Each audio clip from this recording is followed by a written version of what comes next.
From Safiery, and this Jimny here is powered up for coffee.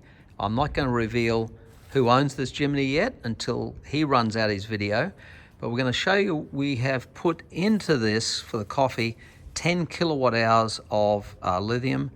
We've got a 6000 inverter sitting inside here, and of course we've got a Scotty in here through the window that you can see there, and we've got Star Power and Star Light running on here.